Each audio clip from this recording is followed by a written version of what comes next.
ನಮಸ್ಕಾರ. ನನ್ನ ಪರಿಚಯ ನಿಮಗೆಲ್ಲ ಇದೆ. ನಾನು ನಿಮ್ಮ ಶ್ವೇತಾ ಚಂಗಪ್ಪ. kannada.times.com ಇದ್ರ ಬಗ್ಗೆ ನಾನು ಮಾತಾಡಬೇಕು ಅಂದರೆ ಚಿನ್ಮಯ್ ಎಂ ರಾವ್ ಇವರು ಮೂಲತಃ ಸಂಗೀತಗಾರರಾಗಿದ್ದು ಹವ್ಯಾಸಿ ಪತ್ರಕರ್ತರಾಗಿ ಪತ್ರಿಕೋದ್ಯಮಕ್ಕೆ ಕಾಲಿಟ್ಟರು. ಹಲವಾರು ಪತ್ರಿಕೆಗಳಲ್ಲಿ ಲೇಖನವನ್ನು ಕೂಡ ಬರೆದಿದ್ದಾರೆ. ಈಗ ಅಂತರ್ಜಾಲ ಪತ್ರಿಕೆ kannada.times.com ಇದನ್ನು ಶುರು ಮಾಡಿದ್ದಾರೆ.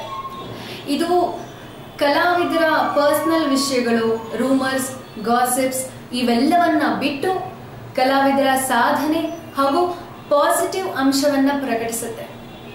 kannada.times.com informative, executive and positive. ಇಂತಹ ಒಂದು ಪತ್ರಿಕೆ ಅಪಾರ ಓದುಗ ವರ್ಗವನ್ನು ಸೃಷ್ಟಿಸಿಕೊಂಡು ಕೀರ್ತಿಯ ಉತ್ತುಂಗಕ್ಕೇರಲಿ ಅನ್ನೋದೇ ನನ್ನ ಆಶಯ. Congratulations and best wishes to kannada.times.com.